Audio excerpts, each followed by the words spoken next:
Bueno, creo que ahora sí está funcionando. Buenos días. Sí, ya ven mi pantalla. Bueno, buenos días. Entonces, vamos a esperar unos minutos que se conecten todos y vamos a empezar con la clase de hormonas, de función de las hormonas tiroideas y paratiroideas.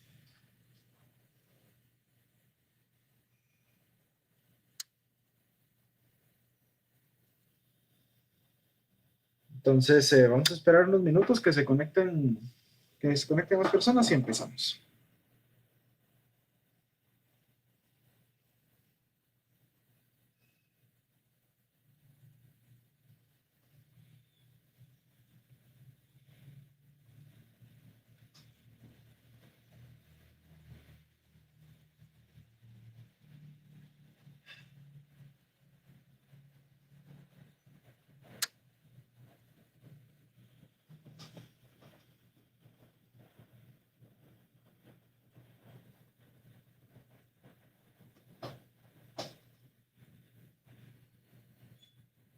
Buenos días, Rocío.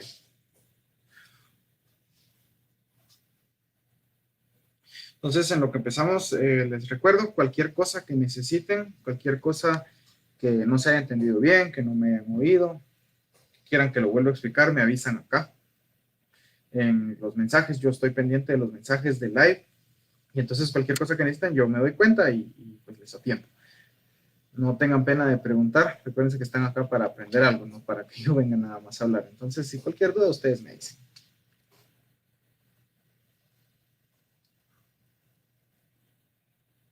Pues cualquier duda la escriben acá, por favor.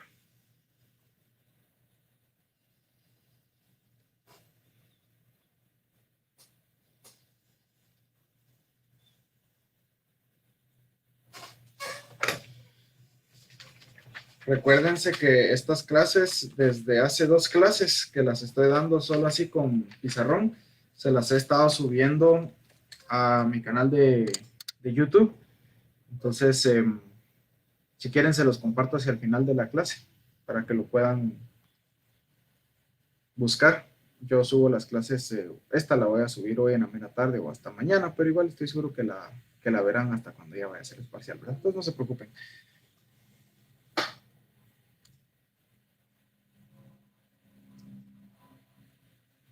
Bueno, entonces vamos a empezar en unos minutos. Antes de empezar, un pequeño aviso. El examen corto que está pendiente, creo yo que es el de caso clínico 2, se ha movido el horario. Ahora el horario, el examen corto, será el jueves 29 a las 4:30 de la tarde, a las 16:30 horas, para que lo recuerden, por favor. Y la doctora García, la coordinadora del curso, manda avisarles a todos que la hoja de trabajo de CC2 se debe de hacer toda en Miro, que por favor no la vayan a hacer de otro modo, porque si no, no es válida. Esa es instrucción de la coordinadora. Entonces debe hacerse en Miro, por favor. Eso pues es disposición ahí de la unidad y pues, todos tenemos que cumplir. Bueno, entonces empecemos.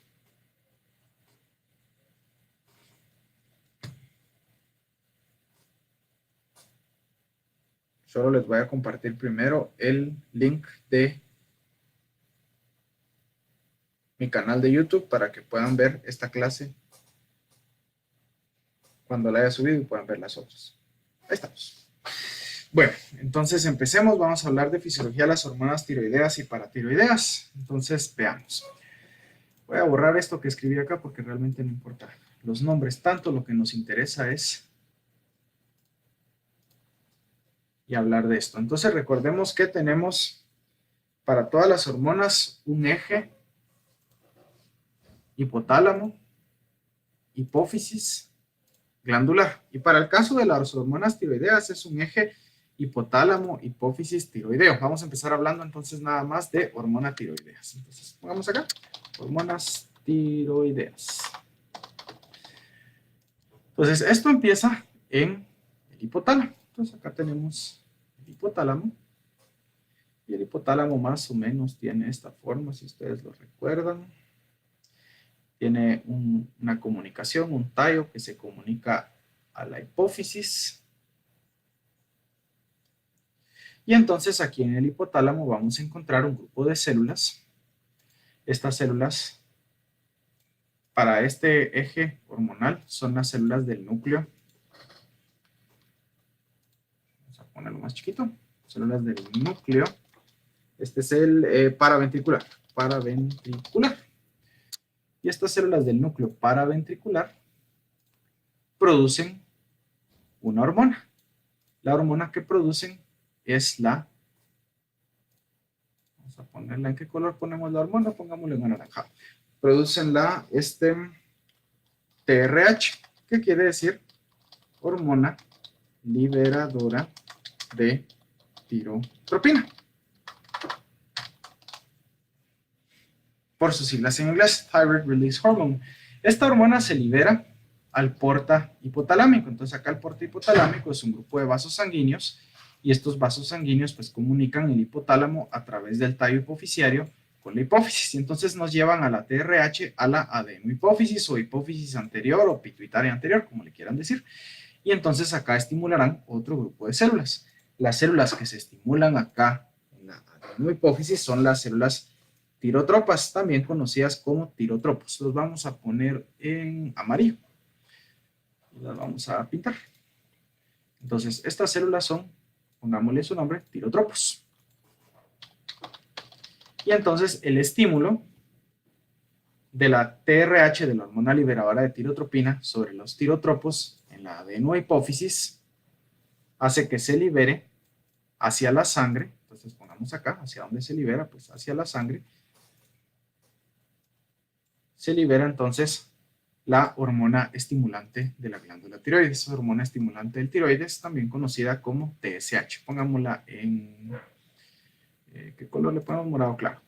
Entonces acá se produce entonces TSH, hormona estimulante del tiroides, o también conocida por su otro nombre como tirotropina. Muy bien, y entonces esta ya circula por toda la sangre. Va a circular y va a llegar a la glándula tiroides. La glándula tiroides está en la porción anterior del cuello, por delante de la tráquea, y tiene... dependiendo de dónde lo lean, ustedes les podrán decir que tiene forma de escudo y que por eso le pusieron el nombre tiroides, que quiere decir escudo. Actualmente he leído en algunos lados que tiene forma de mariposa y está bien. Entonces la glándula tiroides más o menos tiene esta forma. Las partes y todo eso, pues en anatomía verán todas sus partes. Tiene acá el remanente de ligamento, no me acuerdo cómo se llama ligamento, pero que lo comunica con la lengua. Bueno, entonces,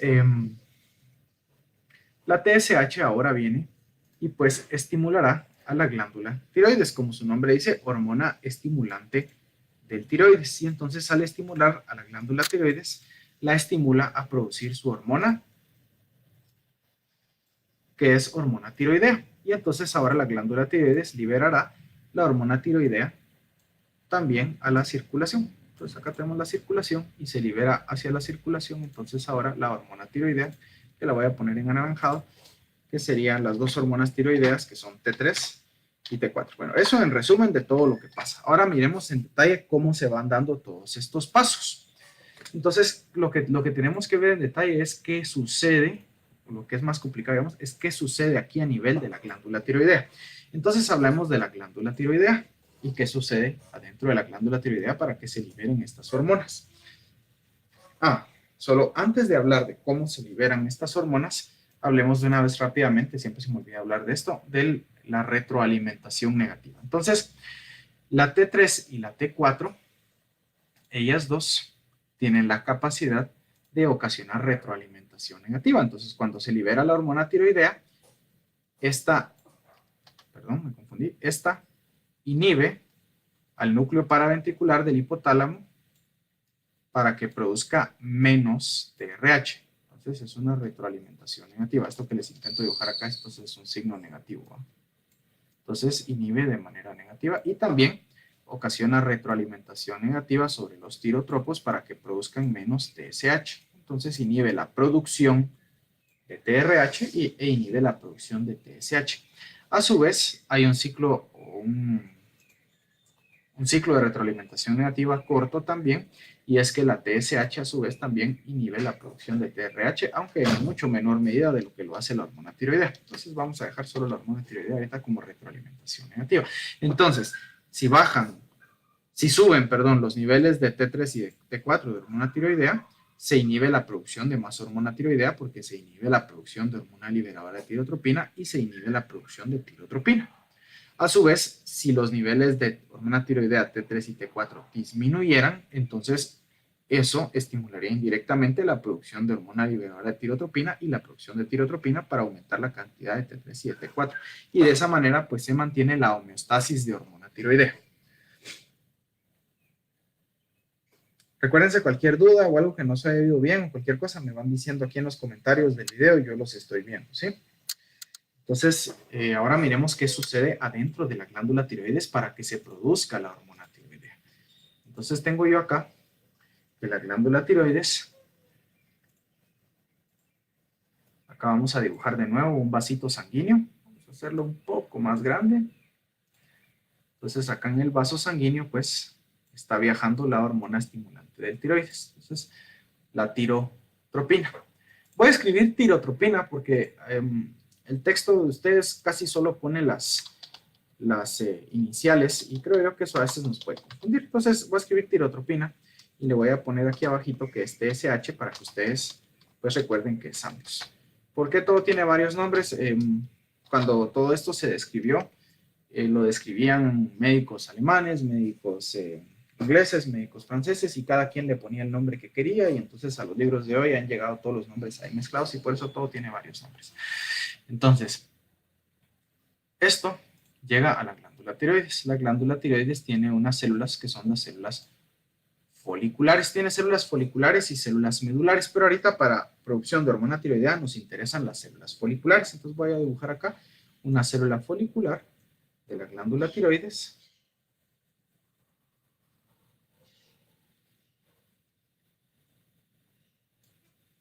Y la célula folicular realmente no se mete al vaso sanguíneo, ahí es un error de mi dibujo, pero para fines prácticos ahí está. Le vamos a poner el nombre para que no olviden que es una célula folicular de la tiroides, de la glándula tiroides. Muy bien.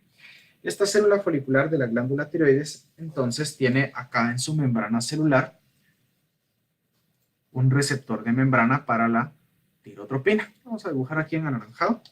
Entonces tiene un receptor acá para la tirotropina. Y entonces la tirotropina se une a este receptor. Entonces ahora viene acá la tirotropina, que lo vamos a dibujar como un círculo moradito. Y se une a su receptor. Recuérdense que esto es tirotropina. Al unirse a este receptor está acoplado aquí adentro a una... Este receptor de membrana está acoplado a una proteína G estimuladora. Acuérdense que todas las hormonas, si han visto mis clases anteriores, yo les explicaba que casi todas las hormonas peptídicas, como la tirotropina, que es una hormona peptídica, o sea, que está hecha de aminoácidos, o sea, que es una proteína, estimulan receptores de membrana y casi todos son de proteínas G estimuladoras. La proteína G estimuladora entonces se activa por esa unión y entonces ahora activa a otra proteína de membrana de la glándula tiroides. Esa proteína de membrana de la glándula tiroides es la adenilatociclasa, que si se recuerdan la clase de la semana pasada, adenilatociclasa, si se recuerdan la clase de la semana pasada, también las hormonas, ¿cómo se llama? Las hormonas de la glándula suprarrenal funcionan de una manera muy similar, estimulando adenilatociclasa. Y entonces la adenilatociclasa lo que hace la adenilatociclasa es que produce AMP cíclico para producir proteína quinasa A. Entonces, la cascada es de que la adenilatociclasa toma el ATP de la célula y lo convierte en AMP cíclico y el AMP cíclico lo convierte en proteína quinasa. Pero como esto no es bioquímica, no voy a escribir todas las reacciones que pasan, no se preocupen. Y entonces se produce una proteína quinasa A. La proteína quinasa A, entonces, esta tiene una función muy importante. Recuérdense que esta célula folicular de la tiroides seguramente tiene un núcleo celular. Y adentro del núcleo celular tenemos entonces siempre los núcleos celulares van a tener el material genético. Entonces tiene aquí la doble hebra de ADN. Aquí tengo mi doble hebra de ADN. Y entonces la adenilato ciclasa activa factores de transcripción, los fosforila y los activa para que se transcriba un gen. El gen que se transcribe se convierte en un ARN mensajero y ese ARN mensajero se va a traducir en una proteína, como ya saben ustedes de su clase de biología celular y molecular. Y entonces ese ARN mensajero ahora es agarrado por los ribosomas y se lee por el ribosoma y produce la proteína y luego entra al retículo endoplásmico grueso donde se empieza a transformar la proteína y luego el aparato de Golgi donde se empaqueta y finalmente lo que tenemos es una vesícula. No voy a entrar en detalle de todo eso porque como les digo no estamos en bioquímica ni estamos en biología celular y molecular, pero entonces se produce una vesícula que contiene una proteína muy importante para la glándula tiroides. Esa proteína que es la que se está produciendo, es la tiroglobulina. Tiroglobulina. Muy bien, tiroglobulina. Recuerden, tiroglobulina. Es una proteína de la glándula tiroides. Se produce y está dentro de esa vesícula. Esta vesícula se fusiona con la membrana celular de este lado, del lado que no está pegado al vaso sanguíneo. Se fusiona de este lado. ¿Y de este lado qué tenemos?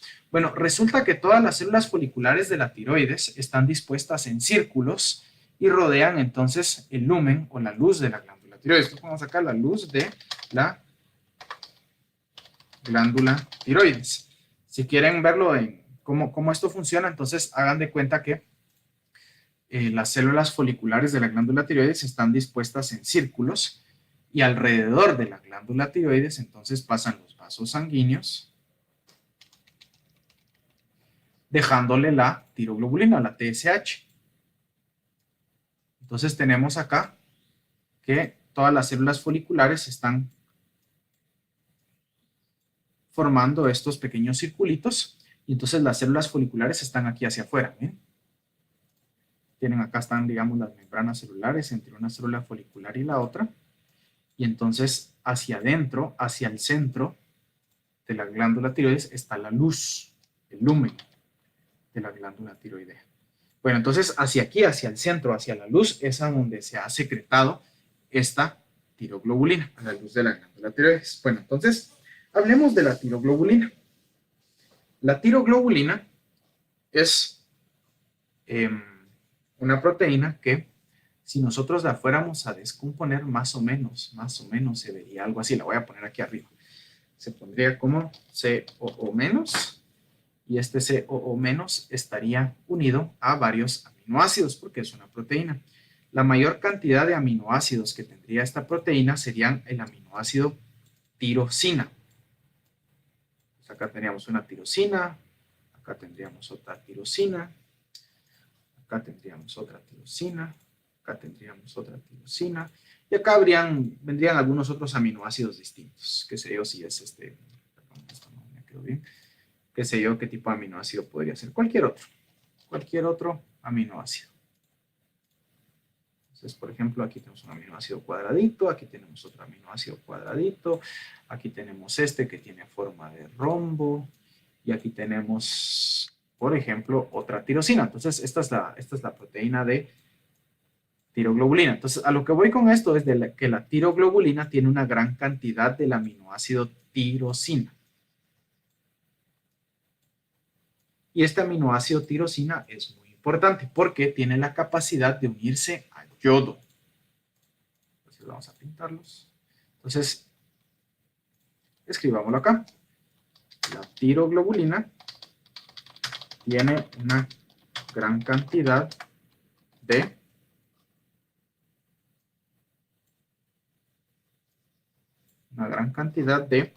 tiroglobulina. De tirosina, perdón. Tirosina. Del aminoácido tirosina. Y la tirosina tiene la capacidad de unirse a yodo. Bueno, entonces tiene que haber yodo aquí en la luz de la glándula tiroides para que la tirosina se pueda unir al yodo. Entonces regresemos. Entonces ya sabemos que aquí la tiroglobulina ha sido excretada acá. Entonces ahora aquí tenemos entonces estas tiroglobulinas. Pero necesitamos yodo para formar la hormona tiroidea. Entonces, el yodo también viaja en la sangre. Entonces acá tengo yo en la sangre que va viajando yodo. ¿De dónde obtenemos el yodo? ¿Por qué tenemos yodo en la sangre? Tenemos yodo en la sangre porque nosotros podemos consumir alimentos que tengan yodo. Muchos vegetales, los vegetales, yo siembro frijoles, siembro una milpa, siembro lo que sea, y el terreno tiene yodo en la tierra, la planta va a absorber el yodo de la tierra y este yodo va a pasar al fruto de la planta, sea frijol, sea la mazorca, sea árbol frutal. Entonces, luego este vegetal va a tener yodo y cuando yo lo consuma voy a consumir yodo. En algunas partes del mundo muy montañosas, como toda la sierra aquí en Guatemala, todas las sierras aquí en Guatemala, como son montañosas, suelen tener muy escaso yodo. Entonces las plantas suelen tener muy escaso yodo y entonces pueden haber problemas de hipotiroidismo con distribución geográfica. Eso se llama hipotiroidismo endémico. Vamos a escribirlo acá por si no me vieron bien. Hipotiroidismo endémico se llama eso. Y es que lo que pasa es de que las personas que viven en esos lugares donde la tierra tiene poco yodo, que es usualmente en zonas montañosas, entonces todas las plantas que puedan sembrar para comerse tienen poco yodo. Entonces, como no tienen yodo, no pueden formar hormona tiroidea. Ahorita vamos a ver por qué. Pero en condiciones normales, nosotros tenemos yodo en la sangre que absorbemos de la dieta. Aquí en Guatemala ya casi no hay hipotiroidismo endémico porque ahora la sal es yodada, tiene un poquito de yodo y con eso estamos bien. Bueno, entonces el yodo que va en la sangre, recordemos que es un yodo iónico. Eso quiere decir de que van solitos y tienen una carga negativa, tienen un electrón de valencia. Estos yodos entonces son absorbidos por la célula tiroidea. Una vez entra el yodo, es transportado hacia la luz. Y entonces ahora tenemos aquí yodo en la luz.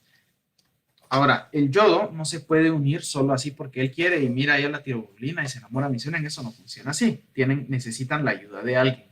Entonces aquí en la luz de la glándula tiroides tenemos una enzima muy importante. Esa enzima es la peroxidasa tiroidea, que la abrevian como TPO, por sus siglas en inglés, thyroid peroxidase. Bueno, entonces la peroxidasa tiroidea tiene muchas funciones, pero una de sus funciones principales es tomar el yodo. Lo primero que hace la peroxidasa tiroidea entonces es que toma el yodo y lo oxida y lo junta con otros yodos para formar, entonces este yodo que viene iónico en una carga negativa, que viene solitario, lo junta y entonces se forma yoduro. Eso es una reacción de oxidación.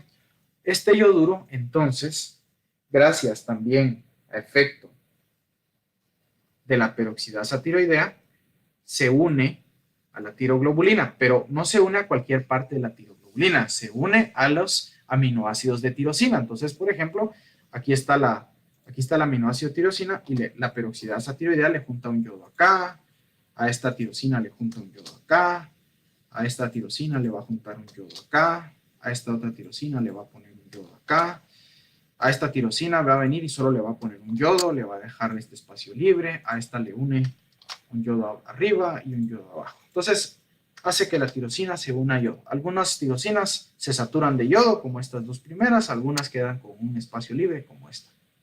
Lo más común es que se sature, solo unas cuantas poquitas tirosinas quedan con un espacio libre, pero eso es importante, ahorita vamos a ver por qué. Entonces ahora el yodo se ha unido a la tiroglobulina en las tirosinas. Y entonces, ahora que tenemos esta tirosina ya iodada, hablemos de qué es lo que sucede. Entonces, cuando se une tirosina, el aminoácido tirosina, más dos yodos, se está formando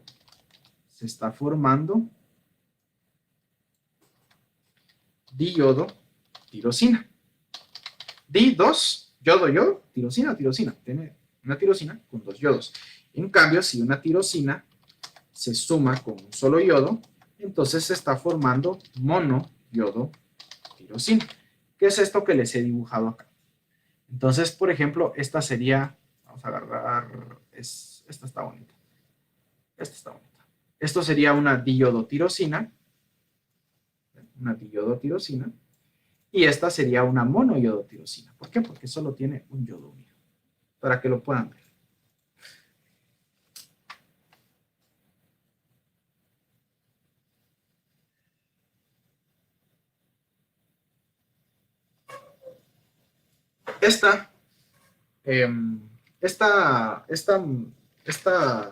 Estas monoyodotirosinas y diyodotirosinas, entonces, ahora son metidas en vesículas. Bueno, toda la hormona, toda la proteína, la tiroglobulina, se mete en una vesícula. Entonces, ahora tengo yo acá la tiroglobulina, que está yodada. Entonces, pintemos aquí la tiroglobulina. Tengo aquí la tiroglobulina y esta tiroglobulina está yodada. Entonces tiene unas manchitas de yodo adentro, el yodo está en rojo. Entonces tiene unas manchitas de yodo. Entonces esto se mete en una vesícula hecha de triglicéridos, que parece ser como una mini membrana celular. Y entonces esta vesícula se fusiona con la membrana celular y entonces ahora esta tiroglobulina entra en verde. Esta tiroglobulina yodada entra a la célula. Entonces ahora la tiroglobulina yodada está adentro de la célula folicular de la tiroides. Y entonces acá en la célula folicular de la tiroides hay unas lisosimas. Entonces, ¿se recuerdan? Las lisosimas son vesículas que contienen adentro enzimas. Lisosimas.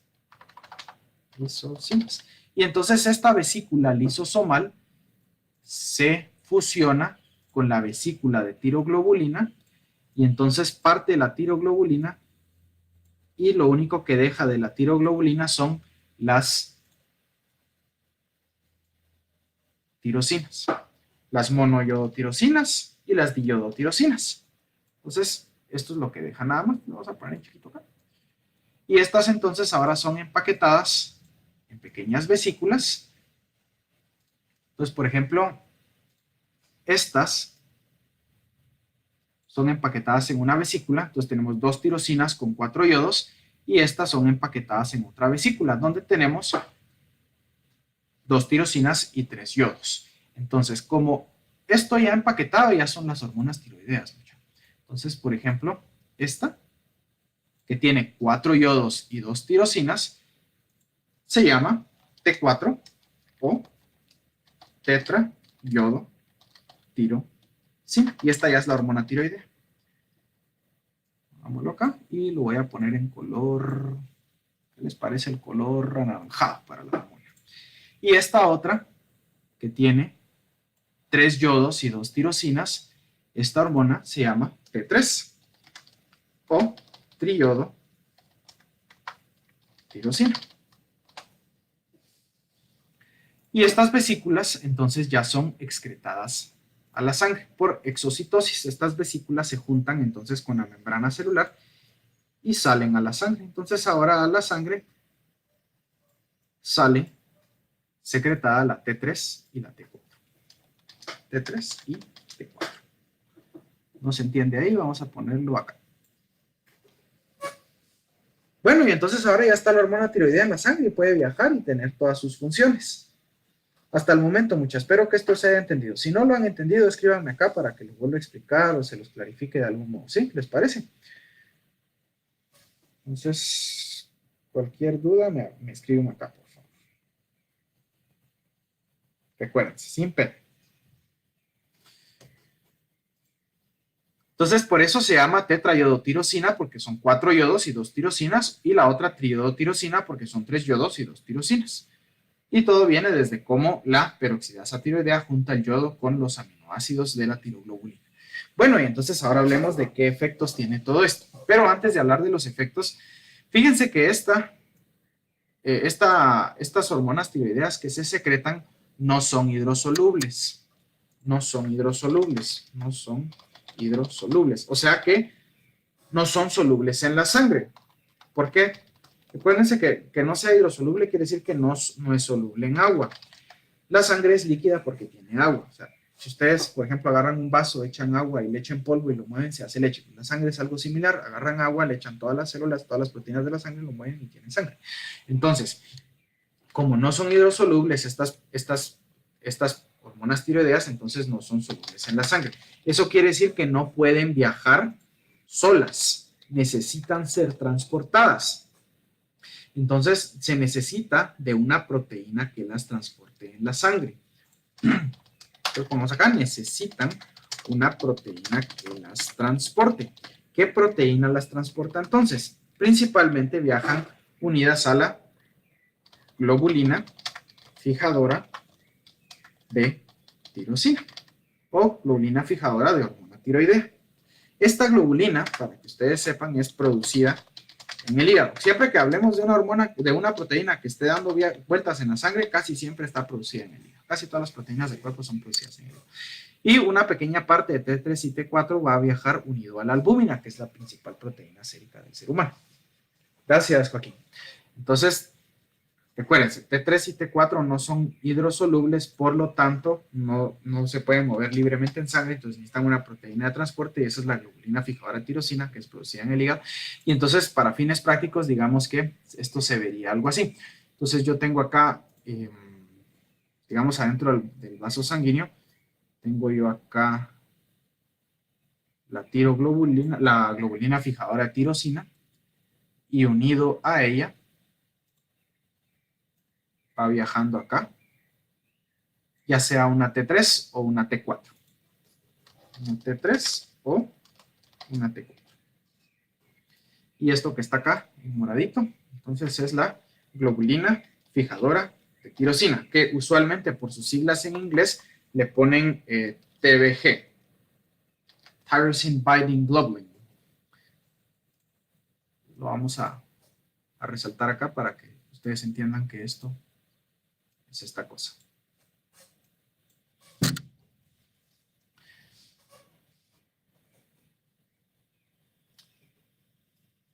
Bueno, ¿y qué funciones tiene entonces la hormona tiroidea? Entonces la hormona tiroidea viaja por la sangre y llega a todo el cuerpo. Como llega a todo el cuerpo, va a tener efectos sobre todo el cuerpo. Entonces hablemos acá de efectos de la hormona tiroidea.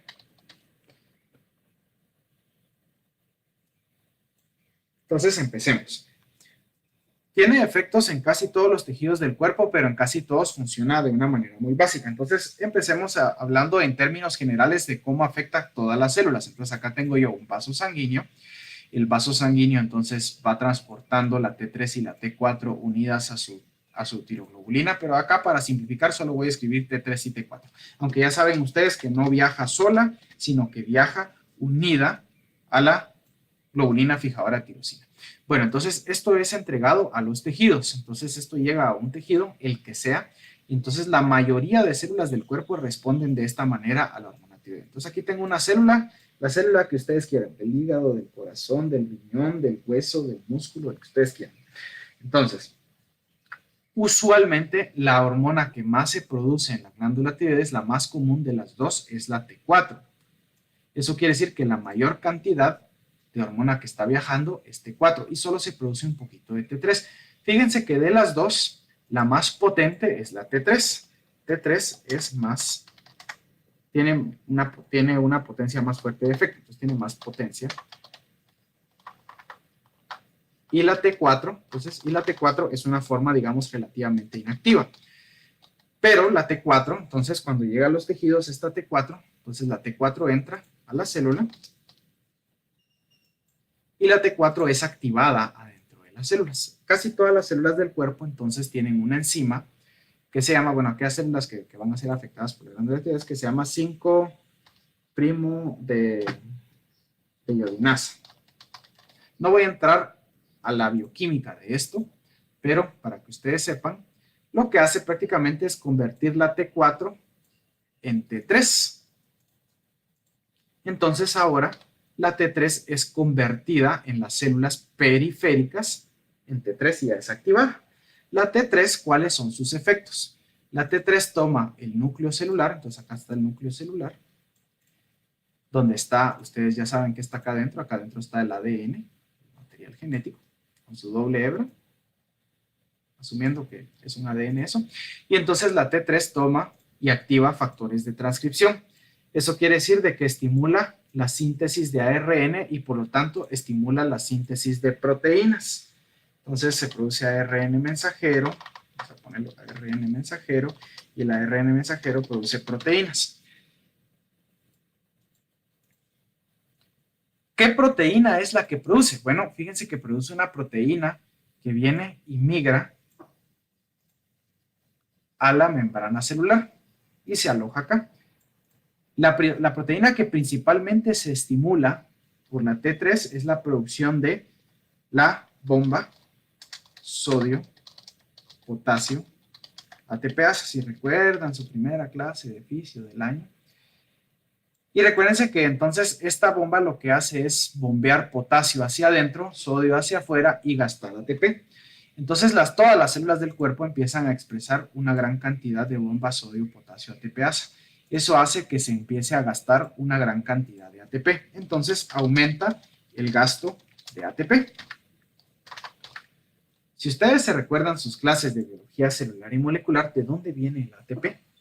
El ATP viene de la respiración celular. Y más o menos la reacción que nos enseñan ahí en biología celular y molecular es que viene la glucosa, que creo que era C6H12 o 6, ¿sí? O 6. Se suma con 6 moléculas de oxígeno y esto nos va a dar como resultado 6 moléculas de CO2 más 6 moléculas de agua. Y esto nos va a dar como resultado la producción de ATP y calor porque la reacción es exergónica o exotérmica.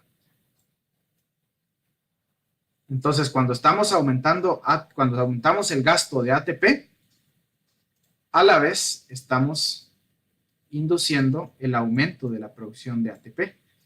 Y cuando aumentamos la producción de ATP, aumentamos la producción de calor. Entonces, la hormona tiroidea en todos los tejidos aumenta el gasto de ATP y, por lo tanto, aumenta el consumo de glucosa, el consumo de oxígeno y aumenta la producción de calor. Entonces, el primer efecto que podemos hablar de la hormona tiroidea es aumentar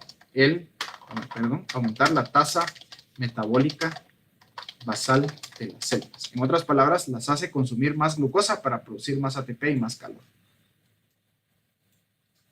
Entonces, por ejemplo, ustedes tienen una persona gordita que se queja que todo el tiempo tiene frío, probablemente sea hipotiroidea, podríamos llegar a pensar eso. Y como no produce mucho ATP, no produce mucho calor y fácilmente tiene frío todo el tiempo.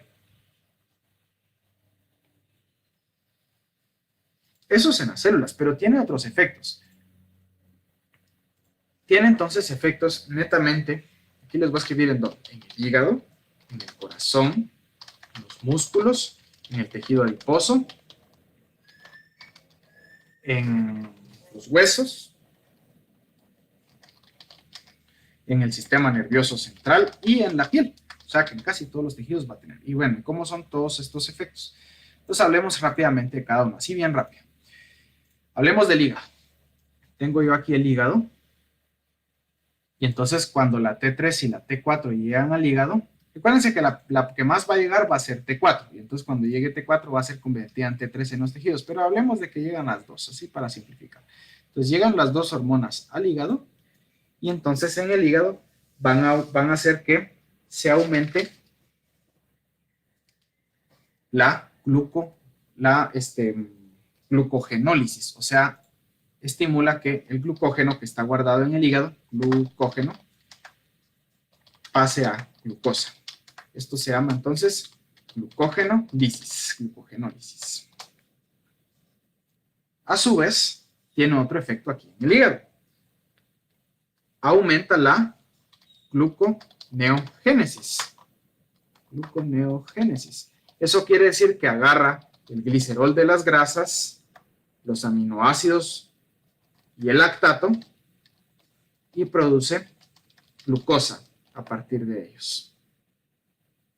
Entonces aumenta la producción de glucosa en todo el cuerpo. ¿Por qué aumenta la producción de glucosa? Porque por lo que vimos previamente, todas las células necesitan más glucosa para producir más ATP y calor. Entonces en el hígado hace que aumente la cantidad de glucosa que se está liberando hacia la sangre. Y por último, otro efecto que tiene, no sé si está mencionado en el Verne, es que aumenta la captación hepática de colesterol. O sea que el colesterol que tengamos dando vueltas en la sangre es agarrado por el hígado, y esto lo agarra el hígado para convertirlo en triglicéridos y luego en glicerol para producir más energía. Entonces, digamos, ¿por qué es importante esto? Porque si ustedes algún día tienen un paciente con hipotiroidismo, o sea que su tiroides no está funcionando y no está secretando hormona tiroidea, va a tener el colesterol bien alto en sangre. O al contrario, si tenemos una persona con hipertiroidismo, o sea que su glándula tiroides produce mucha hormona tiroidea, va a tener el colesterol bien bajo en sangre. Andreita Soberanis Cruz pregunta, ¿cuánto tiempo puede pasar una persona sin saber que tiene algún tipo de descontrol en la tiroides? No hay un tiempo fijo. No le puedo decir, va a pasar un día, 10 años, 20 años, porque los trastornos tiroideos suelen ser clasificados según, primero, si son hiper o hipotiroidismos. Usualmente el hipertiroidismo es notorio más rápido que el hipotiroidismo, primero. Segundo, el hipotiroidismo, sus síntomas son sueño, cansancio, estreñimiento, pérdida de cabello. Y muchas veces esto la gente lo aduce a que está muy cansada, a que está envejeciendo, o sienten que tienen cualquier otra cosa, o se inventan que les faltan vitaminas, o cualquier cosa así, entonces no se dan cuenta. Aparte, se clasifica el hipotiroidismo según cuánta hormona tiroidea le haga falta. Entonces, hasta que no les falta una gran cantidad de hormona tiroidea, no son muy aparentes los síntomas. Si quieren, hacia el final de la clase les hablo de cómo se clasifica, porque tendría que escribirlo acá, pero es bien sencillo, Andreita. Gracias por su pregunta, voy a ampliar en ella más adelante. Entonces, sigamos hablando de las funciones de la hormona tiroidea, T3 y T4. Ya hablamos del hígado. Entonces, ahora hablemos de el corazón. Entonces, en el corazón lo vamos a poner de este lado. Entonces, voy a intentar dibujar un corazón. Ahí está. En el corazón estimula dos cosas.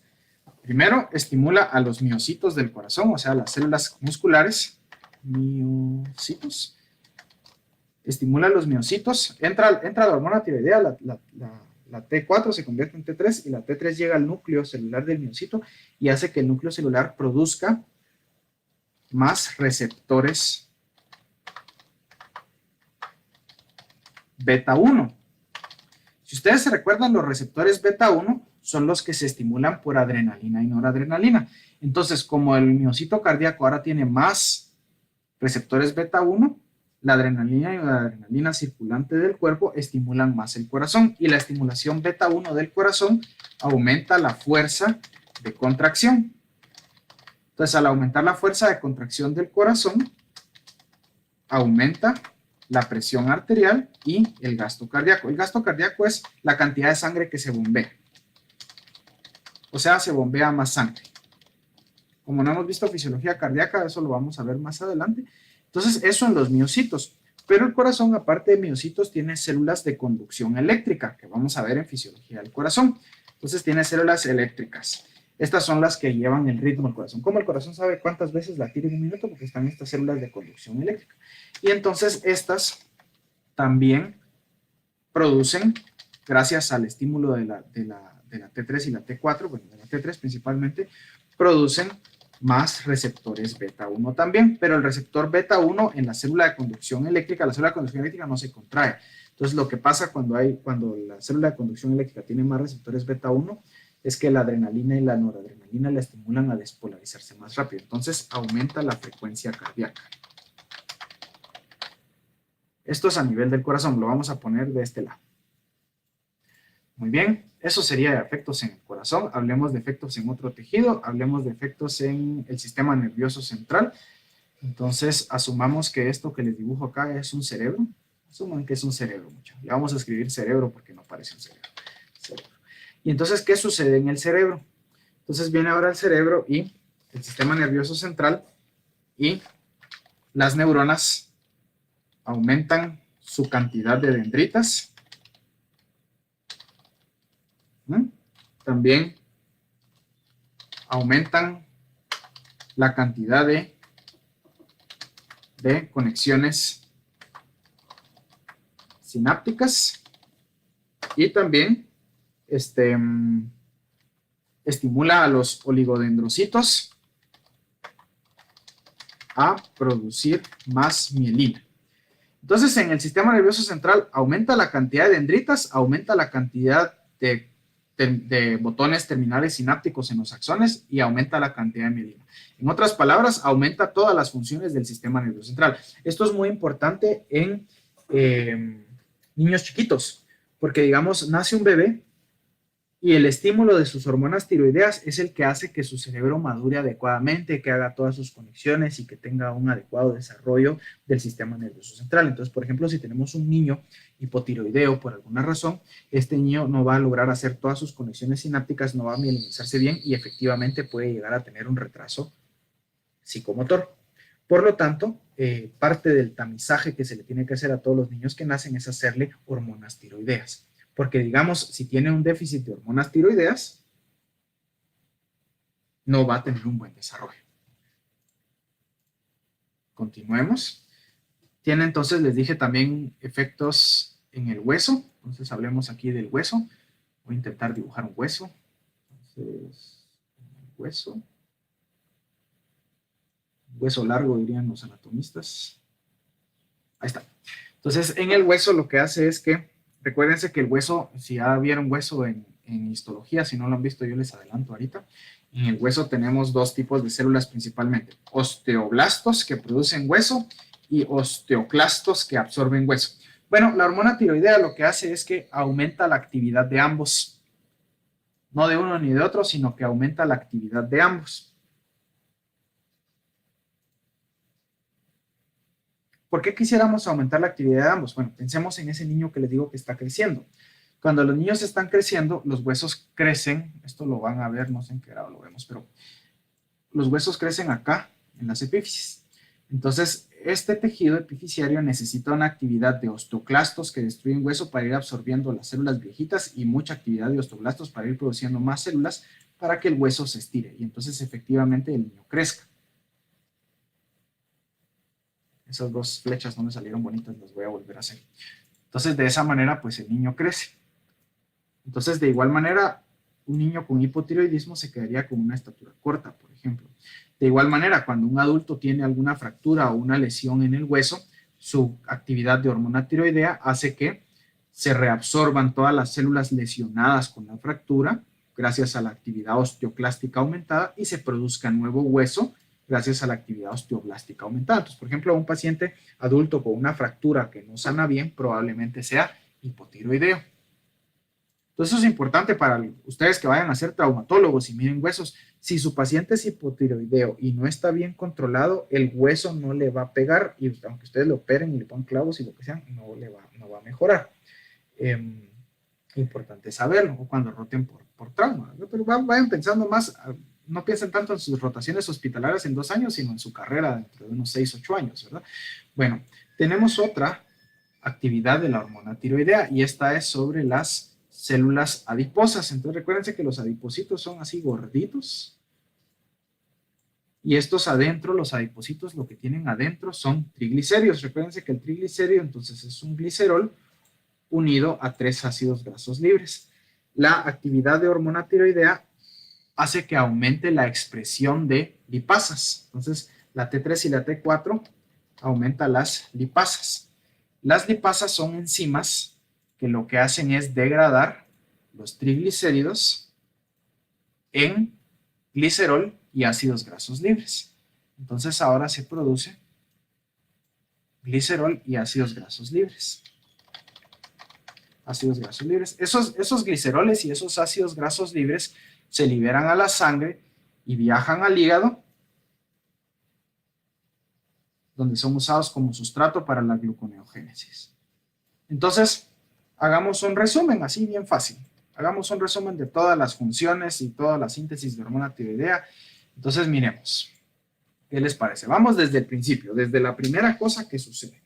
Lo primero es que el hipotálamo, quieren apunten esto, hipotálamo, produce CRH.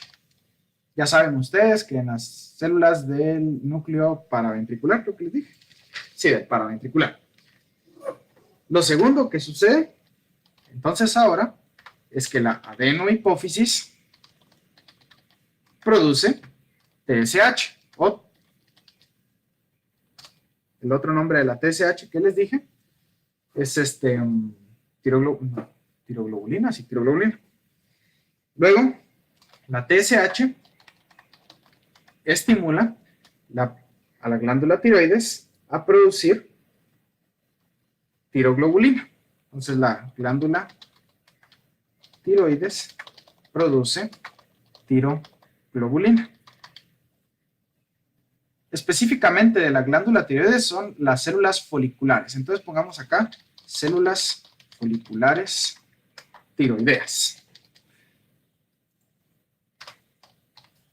Esta tiroglobulina, bueno, y aparte, las células foliculares captan yodo iónico, ¿verdad? Absorbido desde lo que comemos. Luego, lo que sucede es que la peroxidasa oxida el yodo y entonces el yodo que está simple pasa a combinarse con otro yodo y ahora tenemos moléculas con dos yodos, gracias a efecto de la peroxidasa. Luego, pues entonces estos yodos se juntan a la tirosina y entonces se da la iodación de la tirosina. O sea que se forman estas tirosinas unidas a yodo, que les había puesto acá. Las voy a poner aquí en dibujito donde estamos escribiendo porque creo yo que aquí nos podemos perder. Pongámoslas en chiquito. Se da la iodación de la tirosina. ¿Qué viene después? Después de la iodación,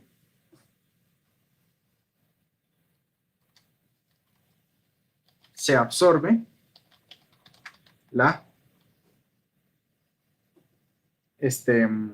¿cómo se llamaba esta? Se me olvidó el nombre. La tiroglobulina yodada a la célula folicular desde la luz. Entonces ahora acá vienen las lisosimas de los lisosomas y cortan la tiroglobulina yodada para que se produzca T3 y T4. Luego, la T3 y la T4 son liberadas por exocitosis al torrente sanguíneo. En el torrente sanguíneo, sigamos acá. Entonces, en el torrente sanguíneo, T3 y T4 se unen a la globulina fijadora de tirosina. ¿Por qué? Porque no pueden viajar solas. ¿Por qué? Porque no son solubles. Bueno, y entonces luego llegan a los tejidos. Aquí era un 10, no un 1, perdón, me comí el 0. Bueno, y entonces en los tejidos vamos a ver 11. Escribamos acá todos. Empezamos. En el hígado, en células en general, aumenta expresión de bomba sodio-potasio ATPasa. Entonces aumenta, en otras palabras, aumenta el gasto y producción de ATP, por lo que aumenta el consumo de glucosa y oxígeno, por lo que aumenta la producción de calor. A su vez, en el hígado, aumenta la producción de glucosa. Aumenta la producción hepática de glucosa. En el corazón, aumenta la fuerza de contracción y la frecuencia cardíaca. Al aumentar la fuerza de contracción, recuerden que les dije que aumentaba la cantidad de sangre que se bombea, o sea, el gasto cardíaco y la presión arterial.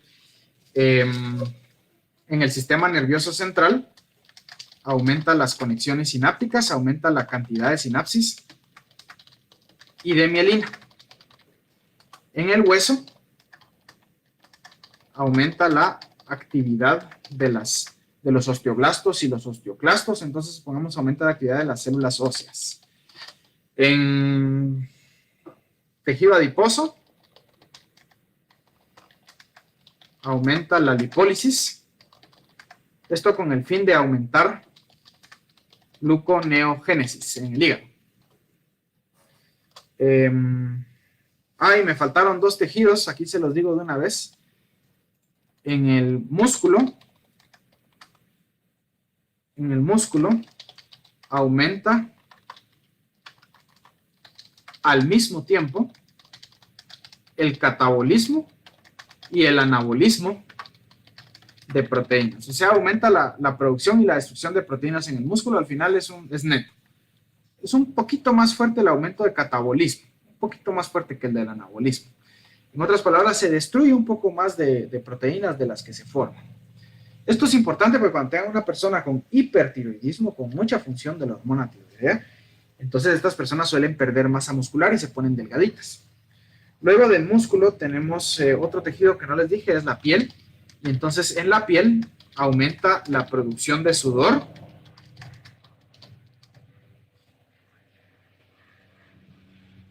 y aumenta la captación de agua por la dermis. O sea que el tejido de la piel, las células de la piel se llenan de agua por efecto de la hormona tiroidea.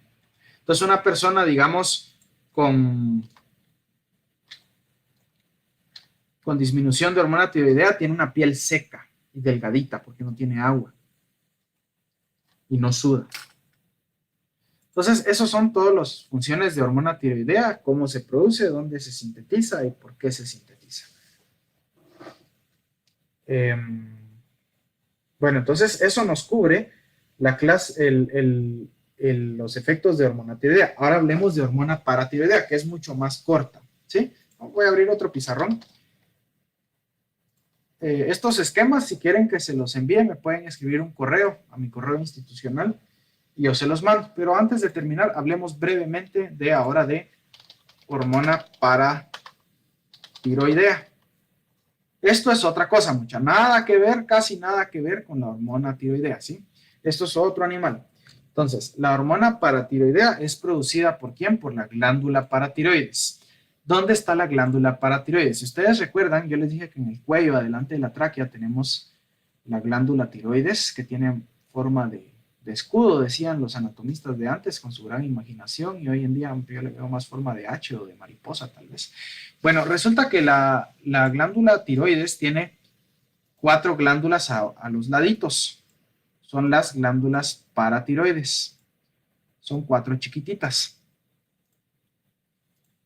Fíjense, mucha, para los que vayan a ser cirujanos de ustedes, hay algunas personas que hacen hipertiroidismo y entonces hay que quitarles la glándula tiroides.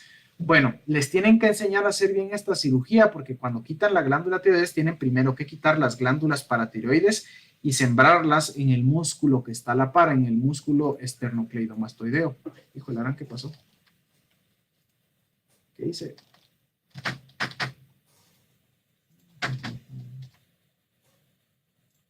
Se trabó ese mi pizarrón, mucha. Voy a usar otro, disculpen. Tienen que sembrarlas a la par en el músculo esternocleidomastoideo, porque si le quitan las glándulas paratiroides, meten toda la pata y ese paciente no va a tener buena calidad de vida y va a fallecer gracias a que ya no tiene hormonas paratiroideas al cabo de unos 2 años muy dolorosos. Paratiroides.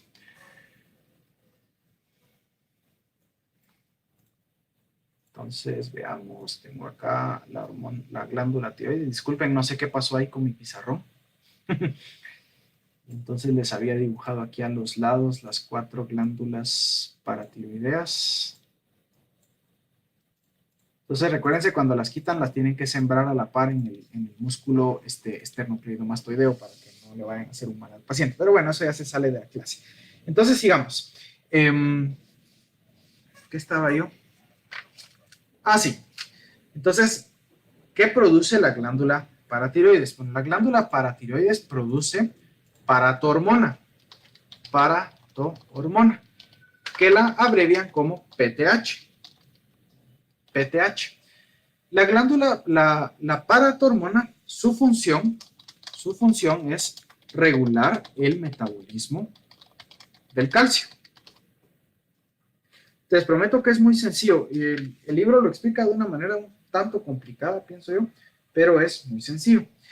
La glándula paratiroides tiene dos tipos de células. Dos tipos de células paratiroideas. La primera es la célula oxifílica, pero oxifílica, sí, así se llama, pero nadie sabe qué rayos hace. No sabemos bien. Pero la segunda, que es la que nos importa, es la célula de Schiff. Por su nombre en inglés, Schiff cells. Entonces vamos a borrar la oxifílica y vamos a quedarnos con la célula de Schiff. Vamos a poner en español, célula de Schiff. La célula de Schiff es la que produce la paratormona. Entonces, si en la sangre, entonces si yo tengo aquí mi vasito sanguíneo, y en mi vasito sanguíneo, de repente, por alguna razón, hay un nivel de calcio muy bajo, entonces viene acá, y tengo una disminución del nivel sérico de calcio. Esto estimula a mi célula de Schiff a producir paratormona. Entonces, hablemos ahora de la célula de Schiff. Ya saben que aquí tenemos que explicar qué es lo que está sucediendo. Entonces, veamos una célula de Schiff. Aquí tengo yo una célula de Schiff. Y la célula de Schiff es estimulada por la disminución del calcio. Exactamente cómo esa estimulación sucede, no se preocupen. Hablemoslo. La célula de Schiff tiene un receptor transmembrana acoplado a proteína G. Entonces, acá está mi receptor transmembrana acoplado a proteína G. Entonces ya saben que aquí hay una proteína G. Y entonces normalmente, si yo tengo calcio, normalmente si hay calcio, esta proteína G está apagada. Entonces este receptor de proteína G normalmente está unido a calcio y esa unión a calcio efectivamente inhibe esta proteína G. Pero si la cantidad de calcio baja, si la cantidad de calcio en sangre baja, entonces ahora si la cantidad de calcio baja, entonces ahora este calcio no está, y entonces como no está, esta proteína G se ve activada. Entonces se activa. Esa activación de proteína G estimula al núcleo de la célula de Schiff a traducir un ARN para producir paratormona. No voy a entrar a todos los detalles porque es muy similar a lo que les hablé de que se produce el ARN, entonces ya lo saben de biología celular y molecular. Entonces se produce paratormona. Y la paratormona obviamente pues viene y es liberada hacia el torrente sanguíneo. Entonces la paratormona es liberada hacia el torrente sanguíneo. Entonces ahora tengo yo paratormona viajando en la sangre. Bueno, y esta va a llegar a los tejidos. Su principal efecto lo va a tener sobre el hueso. Entonces va a llegar la paratormona ¿a dónde? Hacia el hueso. Entonces ahora aquí tengo un hueso largo. Y recuérdense que les dije que adentro del hueso tenemos dos tipos principales de células, siendo estos los osteoblastos y los osteoclastos. Tenemos los osteoblastos que forman hueso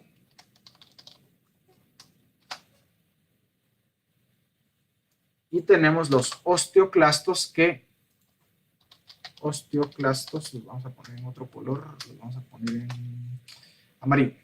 Y los osteoclastos que reabsorben hueso, absorben o destruyen hueso. Entonces, la paratormona, fíjense que lo que hace es estimular los osteoclastos. Entonces, la paratormona, su trabajo va a ser estimular los osteoclastos, pero no tiene cómo estimularlos directamente. ¿Por qué va a estimular los osteoclastos? Porque todos los osteoclastos absorben hueso, absorben el calcio que está en el hueso y liberan el calcio a la sangre para que la cantidad de calcio sérico vuelva a aumentar. Recuérdense que el calcio se necesita para la contracción de los músculos. Pero fíjense que la paratormona no puede estimular directamente a los osteoclastos. Entonces, ¿qué sucede? Veamos acá, dibujemos acá un osteoblasto. Fíjense que el osteoblasto tiene un receptor de membrana. Este es un osteoblasto para que no se me pierda. Osteoblasto. El osteoblasto tiene un receptor de membrana para paratormona. Entonces acá vamos a dibujarle su receptor de membrana. Y entonces viene la paratormona y se junta al receptor de membrana. Entonces viene la Miren, ahí se va moviendo la paratormona. Entonces viene la paratormona, llega por la sangre y se junta al receptor de membrana del osteoblasto. Entonces, una vez se ha juntado aquí al osteoblasto, activa la producción osteoblástica de una proteína parácrina, una hormona parácrina que se llama RANK. Entonces hace que el osteoblasto produzca RANK, R-A-N-K, RANK.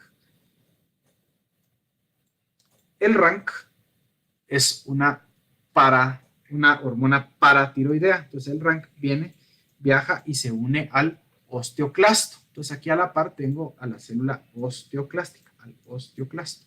Pongámosle su nombre, osteoclasto, osteoclasto. Entonces el osteoclasto tiene un receptor de membrana para RANK. Vamos a dibujar aquí su receptor de membrana para RANK.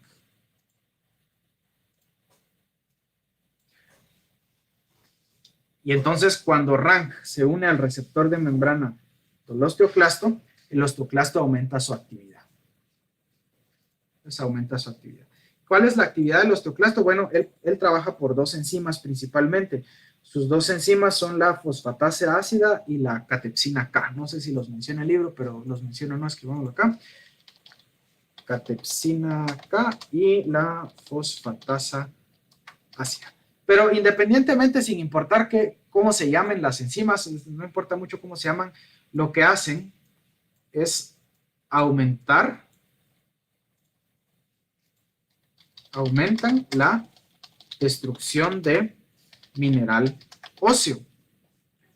En otras palabras, hace que el mineral óseo se vuelva a liberar hacia la sangre. ¿Cuáles son los minerales óseos? Es el calcio y el fosfato, calcio y fósforo. Entonces ahora el calcio y el fósforo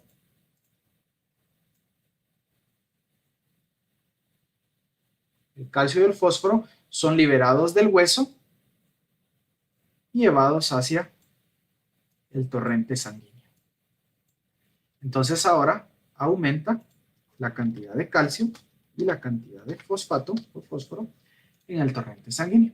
Y fíjense que de una vez aquí se hace la retroalimentación negativa, porque si hay calcio y fósforo en el torrente sanguíneo, se inhibe, viene el calcio otra vez, viene este calcio otra vez, y se junta acá con la célula de Schiff de la paratiroides, y entonces inhibe la producción de PTH. Es bien sencillo, es bien sencillo.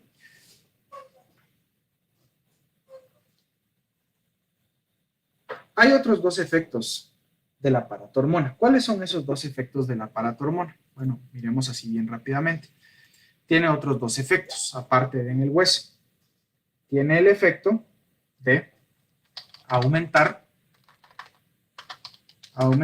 la resorción de calcio en el riñón. ¿Qué quiere decir eso? El riñón produce orina y en la orina va calcio. Y entonces la paratormona llega al riñón y hace que ese calcio que ya va en la orina se reabsorba de regreso hacia la sangre. Entonces, reabsorbe calcio desde la orina hasta la sangre. No voy a entrar en mucho detalle de cómo lo hace porque no hemos visto fisiología renal y tendría que explicarles el túbulo contorneado distal y las células del túbulo contorneado distal y cómo funcionan y todo lo demás, pero que no estamos ahorita para eso, pero sepan que reabsorbe el calcio desde la orina hacia la sangre. Cuando miremos fisiología renal vamos a hablar un poquito de eso. Y por otra parte, a nivel del tracto gastrointestinal, promueve la absorción de calcio de la dieta. Entonces, si ustedes vienen, comen tortillas, toman leche, comen queso, y llevan calcio, entonces ahora ese calcio lo van a absorber hacia la sangre. Esto sí es un poco más interesante, que de una vez miremos cómo es que sucede. Entonces veámoslo así rápidamente, porque aquí viene, aquí esto implica algunas otras hormonas. Entonces así bien rápidamente. Fíjense que en la piel, entonces esto que dibujo acá es la piel. Vamos a poner aquí piel. Cuando la piel es expuesta a los rayos del sol. Pues aquí está el sol. Mira, bien infantil el dibujo, pero lo que necesitamos saber es de que los rayos del sol llevan luz UV, luz ultravioleta. Entonces, esto estimula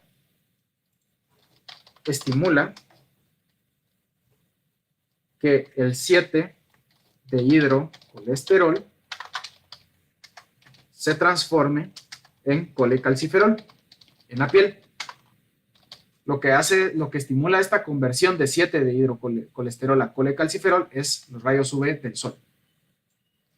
Entonces ahora el colecalciferol viaja en la sangre y llega al hígado. Entonces ahora va a llegar al hígado. Entonces acá tenemos el hígado. Y en el hígado el colecalciferol es convertido en 25 colecalciferol por una enzima que está en el hígado, que si quieren saber su nombre, pongámoslo, es la 25-hidroxilasa. Y entonces ahora el 25-colecalciferol, y aquí es donde ya viene la paratormona, viaja hacia el riñón. Entonces llega hacia el riñón, creo que el riñón tiene forma de frijolito. Y en el riñón hay una enzima que se llama 1-alfa hidroxilasa, 1-alfa hidroxilasa, y lo que activa esta 1-alfa hidroxilasa es la PTH. Entonces tiene que haber PTH que llega desde la sangre, obviamente. Entonces esta PTH activa la 1-alfa hidroxilasa. Entonces la 1-alfa hidroxilasa agarra el 25-colecalciferol y lo convierte en 1,25 hidroxicolecalciferol. Un nombre horrible, ¿verdad? Pero no se preocupen, esto tiene un nombre bien fácil. Vitamina D. Esto es vitamina D. O tiene otro nombre también sencillo. Híjole, ¿qué pasó ahí? Me confundí. 1,25 dihidroxicolecalciferol, también conocido como vitamina D, o en el bajo mundo de la fisiología conocido como calcitriol. Calcitriol.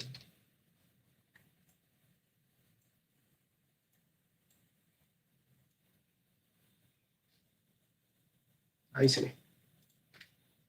Me falta aquí cerrar paréntesis. El calcitriol lo que hace es que llega al intestino delgado y estimula esa reabsorción de calcio de la dieta. Para fines muy prácticos, la vitamina D entonces estimula esta absorción de calcio de la dieta. Vamos para acá.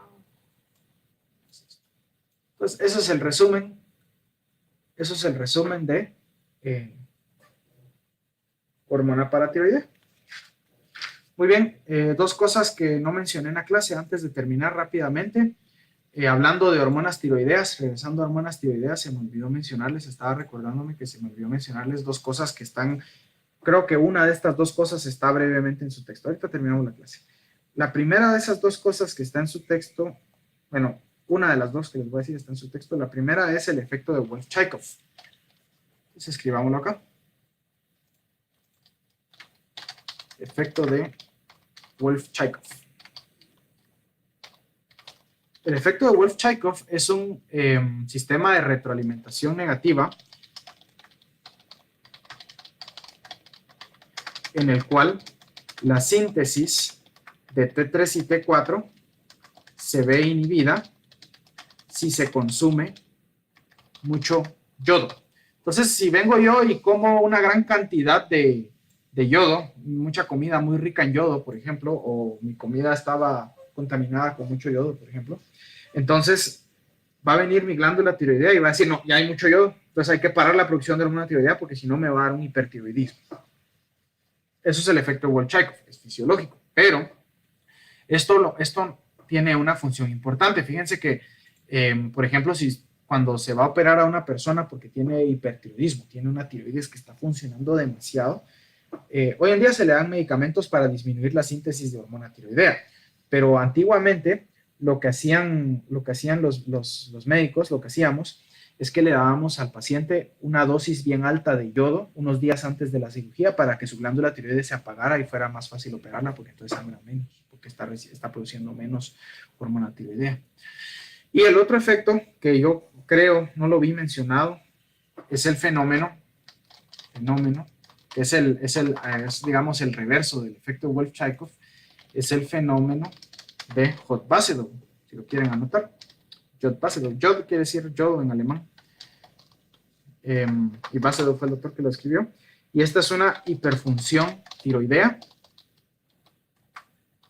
producido por un consumo exagerado de yodo. Pero, o sea, es al revés del efecto de Wolff-Chaikoff, pero solo se da si la persona tiene alguna enfermedad tiroidea previa. Entonces, Wolff-Chaikoff es fisiológico. Este es un efecto fisiológico, o sea que es normal. Y el efecto de Jod-Basedow es solo en enfermedad, o sea que es patológico. Patológico es el estudio de... Patología es el estudio de las enfermedades, del sufrimiento, dicen los patólogos. Muy bien. Entonces, por eso se los menciono, porque a veces uno se confunde. Hoy en día ya no se hace lo que les dije, que los cirujanos le dan una dosis alta, o bueno, el internista le da una dosis alta de yodo antes de la operación para que el cirujano le fuera bien en la cirugía, porque a veces estas personas, en vez de hacer Wolff-Chaikoff, como estaban enfermas de tiroides, hacían Jod-Basedow. Entonces hoy les damos medicamentos que inhiben la peroxidasa, que inhiben esta enzima, la peroxidasa tiroidea. Entonces, yo creo que esa es la clase, hablando de lo que preguntaba Andreita Soberanis Cruz: ¿cuánto tiempo puede pasar una persona sin saber que tiene algún descontrol de la tiroides? Fíjense que no es por tiempo, sino nosotros lo que hacemos es que medimos en sangre el nivel de hormona tiroidea, el nivel de hormona estimulante del tiroides, el nivel de T3 y el nivel de T4. Si una persona tiene hipotiroidismo, o sea que tiene una función baja de la tiroides, su nivel de T3 y de T4 van a estar disminuidos, pero su nivel de TSH va a estar elevado. ¿Por qué? Porque su glándula tiroides no produce T3 y T4, entonces viene su hipófisis y dice, bueno, yo tengo que estimular a esta tiroides a trabajar, entonces empieza a producir TSH. Entonces se produce mucha TSH, perdón, esto no era lo que yo quería, se produce mucha TSH buscando estimular a la glándula tiroidea. Usualmente la persona no siente síntomas hasta que tiene una TSH muy elevada, muy elevada. Entonces no es tanto, y eso no es tanto por tiempo, sino es por qué tan baja esté la T3 y la T4. ¿Por qué puede dejar de funcionar una glándula tiroides? Fíjense que, por ejemplo, nos puede dar una infección bacteriana respiratoria, por una neumonía, por ejemplo, por Streptococcus pneumoniae, que es una bacteria que le gusta mucho el pulmón, y esta puede diseminarse hacia la tiroides y se inflama la tiroides porque ahí están las bacterias, y la misma reacción del cuerpo para matar las bacterias altera la tiroides, y entonces esto da una tiroiditis bacteriana, y esto puede destruir la tiroides. Entonces la T3 y la T4 bajan, o puede haber una infección por paperas, o puede haber una infección por, creo que es Coxsackie virus, no me acuerdo bien si era Coxsackie virus, y esto puede causar una tiroiditis viral, una tiroiditis de Kervain se llama eso, y entonces eso destruye la glándula tiroides, y entonces la persona va a tener un hipotiroidismo. O la más común no es ninguna de estas dos que les he dicho, sino la más común es que el sistema inmune, las defensas del cuerpo, destruyan la glándula tiroides. Entonces lo vamos a escribir: lo más común es que el sistema inmune ataque y destruya la glándula tiroides. ¿Por qué? Porque se confunde, porque tiene algún descontrol en su homeostasis y entonces ataca la glándula tiroides, eso ocasiona hipotiroidismo y entonces aumenta mucho la TSH. Y entonces la persona se va a dar cuenta de sus síntomas, no sabemos si un día, 3 días, 6 meses después, pero se va a dar cuenta de sus síntomas cuando la deficiencia de hormona tiroidea ya sea muy alta. Y eso no es tanto dependiente de tiempo. Usualmente tarda por lo menos un mes en empezar los síntomas. Cuando hacen tiroiditis, ya sea por bacterias o por virus, se dan cuenta antes porque la glándula tiroides se inflama y les duele mucho. Se escribió tiroidilios, pero es tiroiditis. Pero pregunta de nuevo Andreita Sobranis, ¿puede la hiper o hipo causar temblor de cuerpo hasta el punto de no poder coordinar? El hipertiroidismo causa temblor de cuerpo. Veamos por qué. Entonces, miren, pues tengo acá el hipertiroidismo. Les voy a pasar de una vez la asistencia para que se vayan anotando mucho.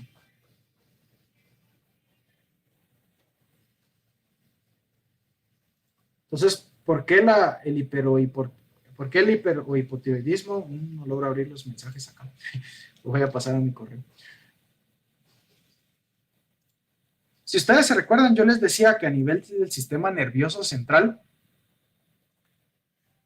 la hormona tiroidea aumenta la cantidad de conexiones sinápticas. Entonces, al aumentar la cantidad de conexiones sinápticas y la cantidad de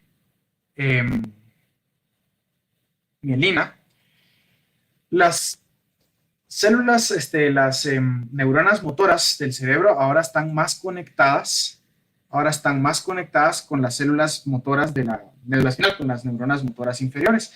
Entonces, estas aumentan su actividad y al aumentar su actividad puede haber temblor. Entonces, las personas con hipertiroidismo pueden tener temblor y puede llegar a ser tan severo que no pueden coordinar. De igual manera, puede llegar a ser tan severo que se estimulan las células musculares y estas también pueden aumentar su actividad y pueden estar temblando. Y entonces, como están temblando, porque se están despolarizando mucho, hay temblor. No sé si tienen alguna otra duda, solo les voy a pasar la asistencia. Disculpen por eso que tuve que abrir mi correo, pero no logré abrir el chat acá desde la computadora.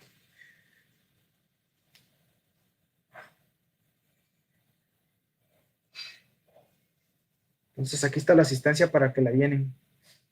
El hipotiroidismo no causa temblor, al contrario, el hipotiroidismo causa que la persona esté apática, sin fuerzas, estreñida, se le cae el pelo, la piel está delgada, piensa bien lento porque disminuye la cantidad de conexiones sinápticas y de mielina, se mueve bien lento. Y pues ese es el resumen de hormonas tiroideas y paratiroideas. Esta clase la voy a subir al YouTube más tarde o mañana. Cualquier duda me pueden escribir a mi correo. Me pueden pedir los esquemas si los quieren. Y pues nada más, yo me empiezo a retirar. Que tengan un feliz día y estudian mucho. Ahí se recuerdan de los anuncios que les di al principio. Resumiendo, caso clínico 2, la guía tiene que ser exclusivamente hecha en Miro por orden de la coordinadora del curso y el examen se movió para el 29 a las 4:30 horas, a las 4:30.